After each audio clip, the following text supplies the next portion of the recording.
Ade Owolabi.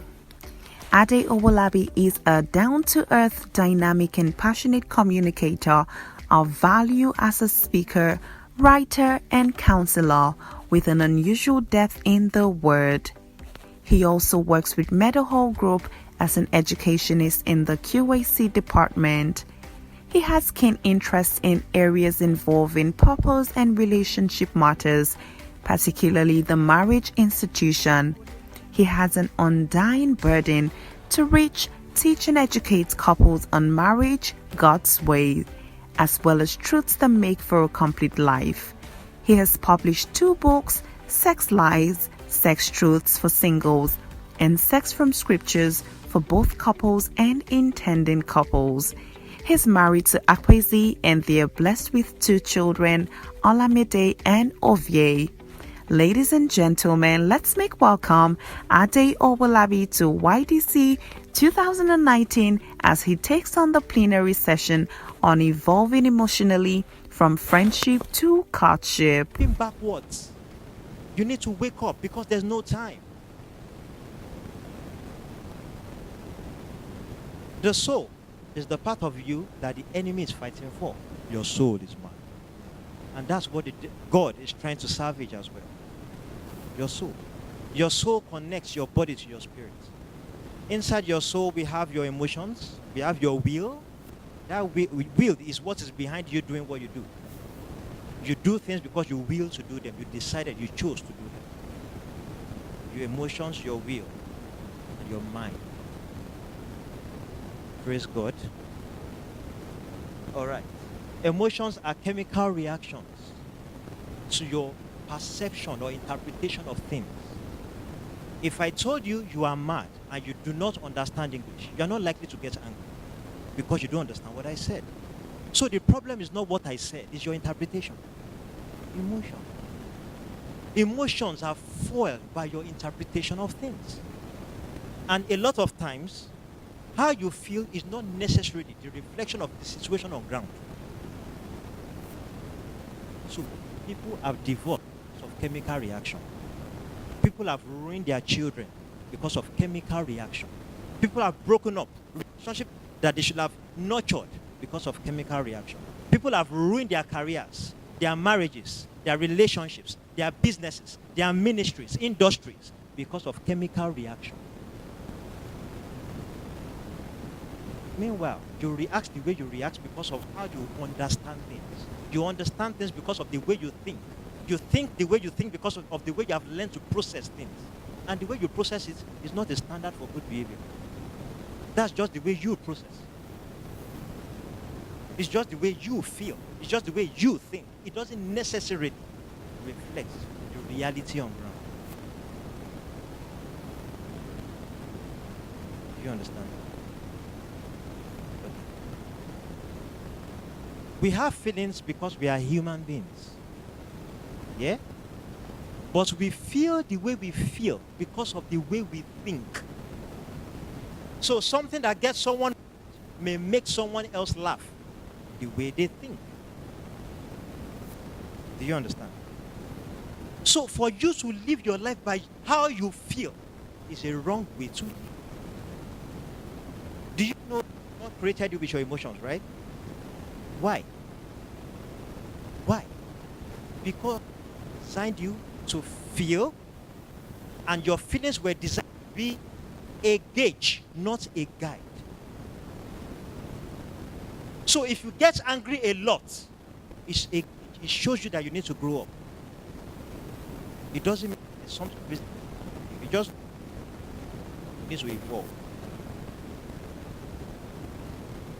But for you to allow the anger to decide for you how to live and what to do, you are living wrong and you make a lot of mistakes. How many of you have seen Acrimony? Awesome movie. I've seen it like 7 times. I have it on my phone. I have it on the laptop. I watch it all the time because there's a lot of lesson in there.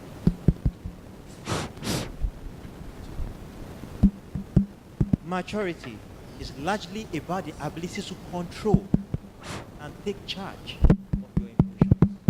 Emotional intelligence is not only useful in the workplace, It's useful in marriage. It's useful in your relationships with other people. It's useful everywhere. Where you learn to understand, properly interpret, and properly appropriate how you feel. Because emotions are energy. Energy. And if you do not properly channel those energies, you will confess sins you shouldn't be confessing.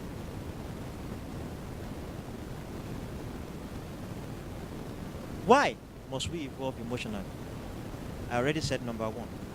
Emotions were designed as a gauge, not a guide. So they shouldn't guide your behavior. You should use them as a gauge. There was a time that anger used to be my problem. It was a big problem for me. Okay? I remember Moses had anger problem. So he lost out. He did not see the promised land. Thank God, I believe he did something about it. Otherwise, he probably would have missed heaven. You may have missed one promised land now. If you are not careful, you will miss heaven. If you do not learn to put your emotions in check, you will miss heaven. Not because you are not a Christian, but because you are not evolved. Number two, if you do not evolve emotionally, true growth will remain impossible. Number three, your total health is dependent on it. Physical health, spiritual health, and what else? Mental health. It depends on it. You must evolve emotionally. Have you heard people say before, that's my kind of person? That's a wrong thing to say. Do you even know who you are? We'll get there. If you do not evolve emotionally, you are likely not to make quality choices that will advance your life. If you do not evolve emotionally, you will lose relationships, and you're not likely to nurture quality relationships. Ben Carson had an anger problem. He had to deal with it. In one of his books, he said a story of how he almost killed his best friend. Why? Because he was angry. He stabbed him. Thank God for the belt buckle. He could have killed his friend. That renowned man, amazing human being that God is using to influence people, probably would have been in prison. Why? Inolobimi. He would have landed in prison. Sorry? Ben Carson, yeah. So, according to him, he said after that incident, he ran to the bush. He went to pray, and he started crying like a baby. That I cannot continue my life like this. What kind of human being will I be? He had to walk. Must bad things happen before you wake up? Okay. I remember I had this girlfriend years ago. She said, Ade, anytime you are angry, I'm afraid of you. And what came to my head is, am I a monster? Am I a beast or human? Why should people have to hide under the table because I'm around? That's not respect. That's abuse. That's not normal. I knew something was wrong with me. In fact, after I got married, I say this all the time. I'm not ashamed to say it because I'm involved. After I got married, I saw that there were so many things wrong with me. Remember I said, marriage exposes you even to yourself. You think you know you. You don't know you. If you knew you, I'm sure you can't marry you.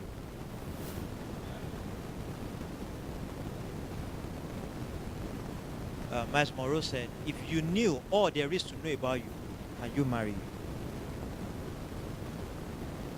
That's the truth. You say about your smelly shoes or your smelly mouth when you wake up in the morning, or things about you that you can't even tell somebody. So, can you marry? Yet you want someone to stick with you for the rest of their lives. Is that not wicked?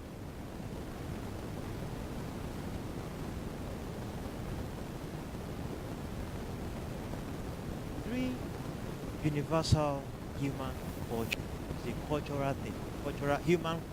Human/cultural problem. Three lies we lie to ourselves, whether you are white or black, whether you are American or Nigerian. You think you know yourself. But you know what? You don't. You don't. Do you know why we are called human beings and not human beings? Because we evolve. Whether it's unintentionally or it's intentionally. The question is, how are you evolving? What are you becoming? What's becoming of you? You think you know yourself, but you don't. Number two, you think you know people. If you are here and you are married for 10 years, there's a tendency that you think you know your wife or your husband. I've been married to him. I know how he moans. You think you know people. You don't. People can still shock you. The people you have lived with for 20 years, they can shock you. And you can also shock yourself. And that's the truth. You think you know how the world works. Guess what? You don't. That's why if you are not open-minded, you are already old. The next thing is to die. Because there's so much you don't know. You don't know. It's more than what.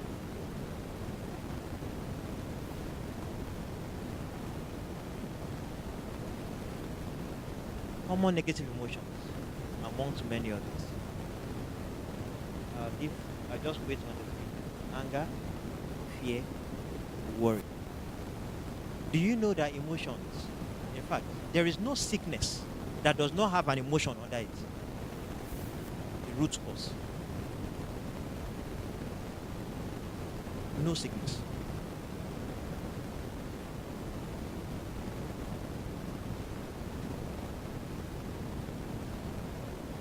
People don't just go depressed. It starts with the emotion. People don't just go insane. Except there's a spell, maybe there's a cause or something. But it's emotion. Do you know the focus of advertisements or the media? Your soul. Because that's where the emotions are. Somebody can borrow money. He doesn't know how he will pay it back. He's not sure how he will make that money, but can borrow millions of naira to feed emotion. Somebody can put his entire family in trouble to do a bad business because he just feels good about it. Proper analysis. I just feel good about this. People can feel good because that's how he feels. And his wife can't correct him. Otherwise, he should go back to her father's house. Psychologists say emotional pain. Remember, I said the scars from emotional pain usually last longer, it's deeper than physical pain. Emotions are powerful. Emotional pain lasts for 10 to 20 minutes on the average. But if it takes longer than that, that is you kicking in. So if it's difficult to forgive somebody, it's been 1 year now, you don't even see the need to forgive. It is not just about emotions anymore. It is you taking the driver's seat saying, I will not forgive this person, no matter what. Do you know what you are doing to yourself? One of the leading causes of the cancer that some people cannot explain is unforgiveness and malice. There are some cancer situations that they cannot tell you what the cause is. They cannot tell you as a matter of fact that it's because of this or it's because of that. Chemical based is deep. Every emotion is triggered by chemical reactions in the body. There are some chemicals that when they are over-secreted, they become poisonous to your system. And their effects are usually not immediate. They are gradual. How many elderly people do you know that is not treating 1 or 2 or 3 diseases or sicknesses? How many? A lot of these things don't show up when you are 20. They show up later. Sure. So if you invest in negative emotions or you keep allowing it, you don't know what you are doing to yourself. When you forgive somebody, you are not doing the person that hurt you a favor. You are helping yourself. You are helping you. It's for you. Forgiveness is not for the person. It's for you. If you understood that, if you can understand that, nobody will beg you to forgive. You will forgive naturally. You will just be distributing forgiveness. Because now you understand. But the reason why you are still there is because you have not evolved. Your understanding is shallow. You think the moment you keep the person, I would deal with this person. You think you are doing the person harm. But you don't know what you are doing to your system. Biology. You don't know. Because if you knew, we would not need the Holy Spirit to talk to you.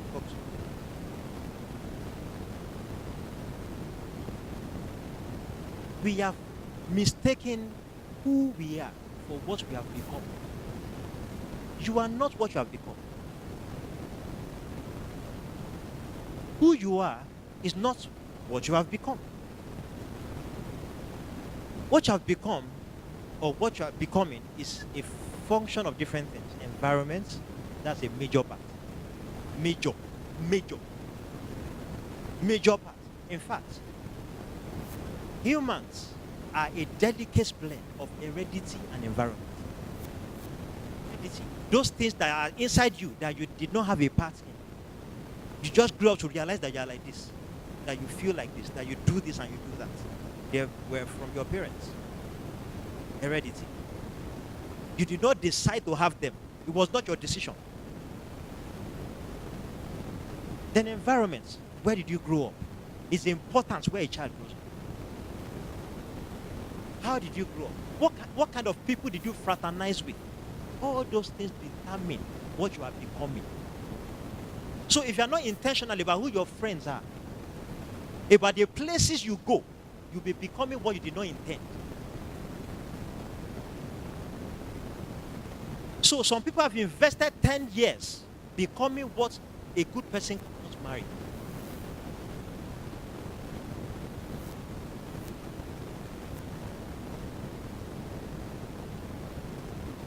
So, do you know who you are? You cannot define who you are outside of God. But you can decide what you have become in different ways. Every human being came from God, whether the person is a criminal or not. So you cannot truly define or explain who you are outside God. So if you know that you are connected to God and that you are a God, in fact, that's what should inform what you are becoming. But if you do not understand that, you will become something else. You will become so unlike God that you become a prayer point to the church. That's why truth is important. Ignorance is our greatest problem. Not the devil. In fact, the devil thrives on your ignorance. Way forward, grow up. When I was a child, God bless you, I spake as a child, I understood as a child, I thought as a child, but when I became a man, I what? Part of growing up is your decision to what? Put away. If you don't put them away, they will go with you. Somebody said, what fell a man down from the ladder? Climb the ladder with him. What is climbing up with you? You have habits in your life that you have not dealt with. Your children will share in it. Heredity. I've seen some things in my life. I've begun seeing the traces in my boy's life already. I told you I had anger. I began seeing this in my boy. My boy, you will tell him to wear a shoe. And he's wearing the shoe. And if the shoe does not enter once, he starts getting angry. He starts fighting himself. That's not a good thing. But he got it from somewhere. He got it from innocent boy. What does he know about anger? Nothing. But does he get angry? Well, yes. So, if you do not deal with those habits, you will make your children's life complicated. They will fight battles they should not be fighting. So, thank God for understanding. So, now I know where it's coming from. So, it informs how I deal with it. And we have started. That's why, you see, if you cannot be open to yourselves, you can't marry yourselves. Because if you cannot be open, you will use wrong strategies to fight valid problems. And you will not make a headway. Marriages don't just break up. Only couples that talk will work. So don't marry someone that you can't talk to. Don't marry someone that you cannot listen to. If you do, it doesn't matter the hips. It's going to end. It doesn't matter the chemistry. Don't marry for chemistry. Emotions. Don't marry for chemistry.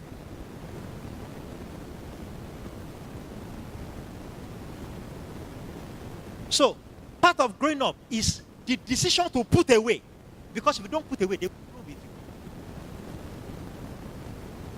When I became a man, it was my decision to put away. Otherwise, still be speaking as a child, even as a man.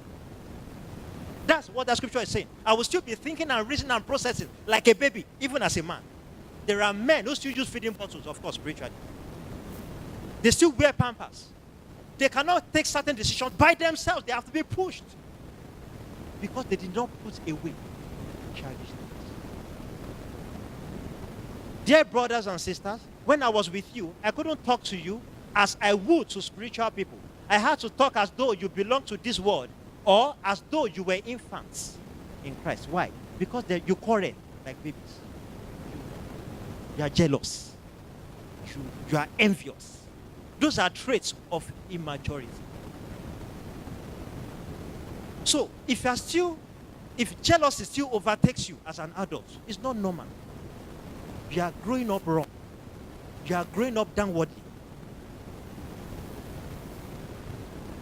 It's not okay. Quarrel. See, we can disagree, but disagreement does not have to lead to quarreling. That's when maturity sets in.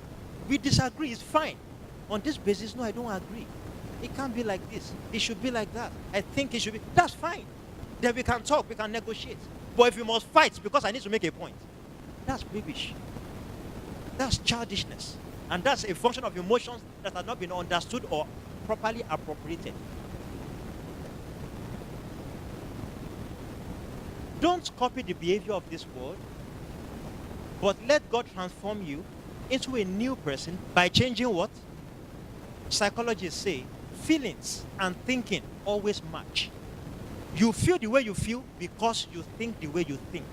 If the thinking can change, the emotions will match up. Does that make sense? The reason why you get angry often is because of how you understand what happens. Thinking and feeling always match. So if you can change the thinking, the feeling will follow suit. It's in the thinking. And that's what God wants to change. Because if the thinking can change, your dressing will change. Your approach will change. Your strategy will change. Even your prayer point will change. Some people talk on their agenda as a single person is marriage. It's a wrong agenda. Who told you are ready for marriage? How do you know? Because you have hips? Because you have 6 parts? So you know you are ready? Your 6 parts chase demons? How do you? Honestly, people can't answer that question. They just know, Sha. That's just how I feel. I just feel I'm ready. It shows that they are not ready. In fact, if you are desperate for marriage, you are not ready. I think the one thing that's missing in your life is somebody to love or somebody to love you.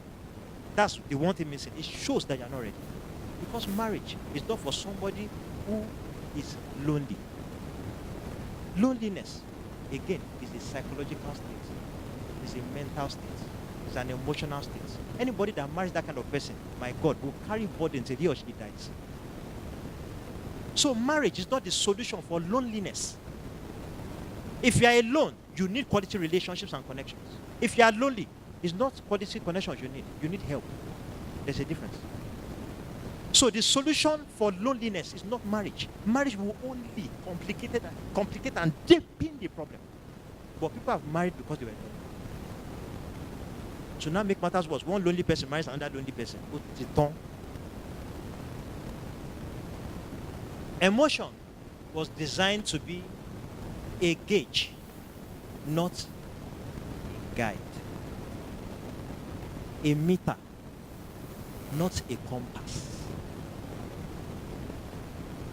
So if your emotions have been guiding your life and influencing your behavior, you are not growing. You may be growing old, but growing up can only be intentional.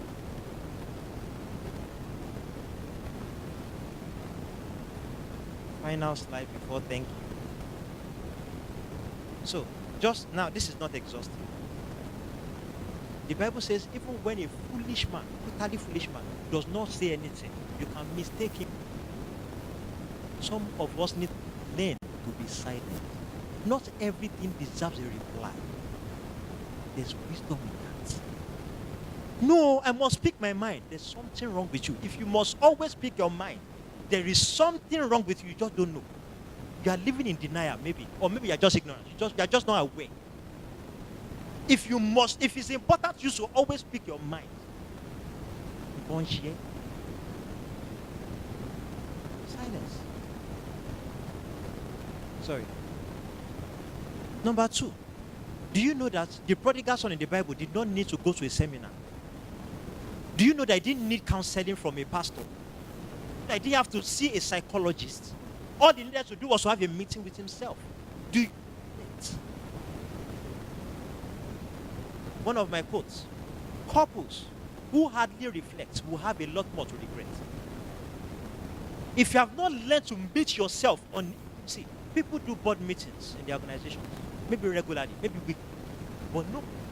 But it's amazing to know that people that do board meetings, maybe every month, they don't do personal meeting anytime. Personal meeting, I mean meeting with you. You meeting you. To tell yourself that no, what the thing I did yesterday was stupid. What can I do not to be stupid tomorrow? That's reflection. Because falling into the same pit again and again already shows that you're getting mad. Yeah. It didn't bring results yesterday. It was a terrible thing to do, and you are planning to do it again. Reflection. Number 2, actively pursue the Spirit, the character of God, which are here. Okay? Love, joy, peace, patience, kindness. Look, the Bible says, against these things there are no law. Meaning that you cannot go wrong exhibiting these things. You can never go wrong. You cannot be blamed for being joyful. My problem with him is that he's just a joyful person. How can somebody be joyful? My problem with my husband is that he's too patient. It's the better person that has problem. Do you know my problem with you? You are long suffering. That's my problem with you. And suffer for long. Have you ever seen somebody who fights with somebody because the person has self-control? And I've been annoyed you are not getting angry. I hate you for your self-control. Abraham, what must I do to get you mad? Because that's my agenda. Against these things, there's no law. That's what the Bible says. Association. You mirror your friends, and your friends mirror your end. You mirror your friends, and your friends mirror your end. Have you been able to identify those people that influences you to misbehave? Avoid them if you can. Those people that influence you to misbehave. Have you been able to identify them? When I'm around this kind of people, I get angry more. So, can I limit? If I cannot totally stop, can I limit my interaction with them? That is somebody thinking and growing. Friendship is by choice. But I understand that there are some relationships, not just totally. How can you manage it? Environment, again. Sometimes environment is not about a place. It's also about the atmosphere you create. So he talked about listening to one music the other time. What can you do about that? Okay, do you have headphones? Can you play your own music? That's creating an atmosphere for yourself in a place where it may not be practically possible to leave the place. But what can you do to create a different atmosphere for yourself? Because atmosphere is key. Environment is key. Okay? Engagement. Do you know, psychologists say, people productively engaged are happy than those who are just lying fallow. Do you also know that lying fallow, what I mean is, you are not engaged, you are not doing anything, you are just loafing. Do you know it's dangerous to you? Because God did not design human beings to be like that. And thank God for what Abraham said earlier. It's not about do you have a job, it's about are you deploying yourself?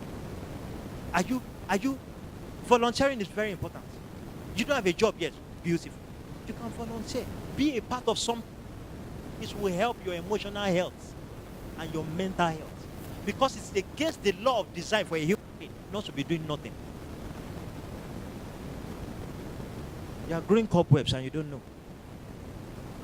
You are gathering dust, not value. Do you know that God designed us to be contributors and not consumers? It doesn't mean you will not consume. But you know that even your consumption is for a purpose.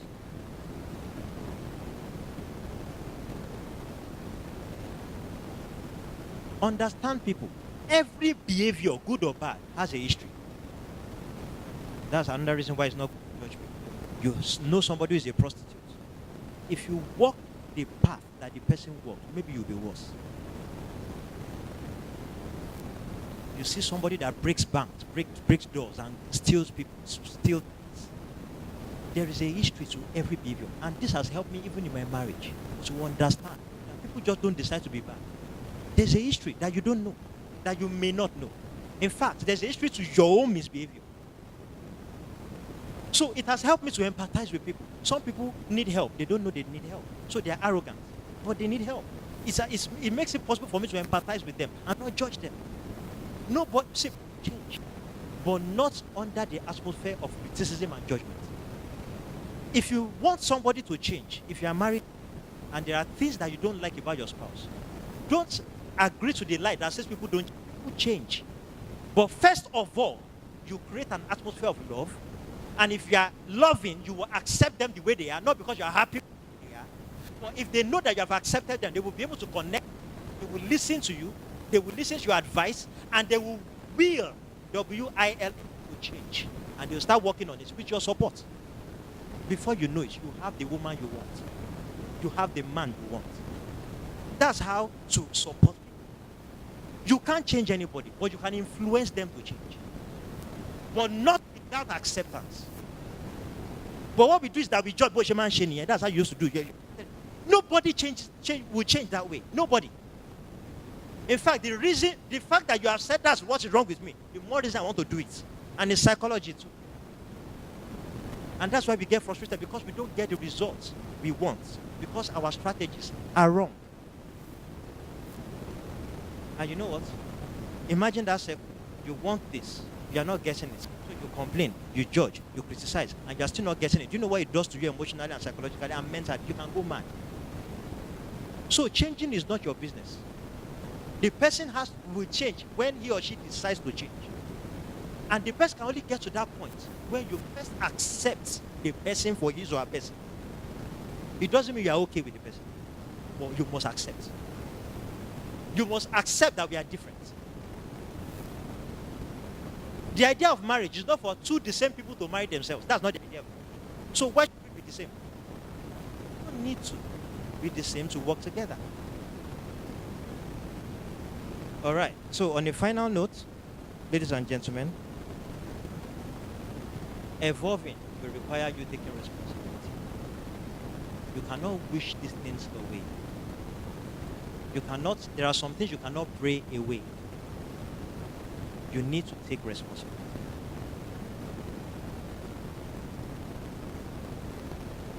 Now, listen to this. If you are emotional about something, your logical reasoning gets thrown out of the window. Does that make sense? If you don't learn to manage your emotion, you will mismanage your life. It's just sure. It's a sure thing. Happiness is not out there for us to find. You know why? Because it is inside of you to decide whether to be happy or not. So your spouse is not the reason.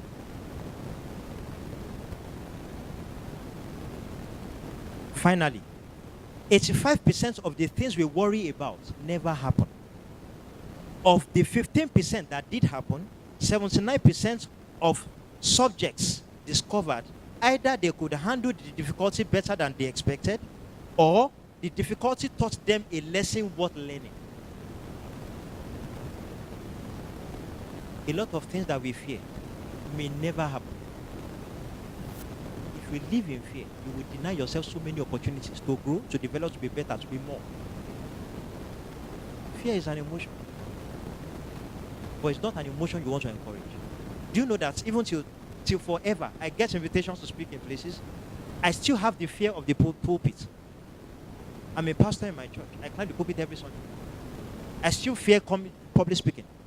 But you know something? The greatest impact I've made is on the pulpit that I fear.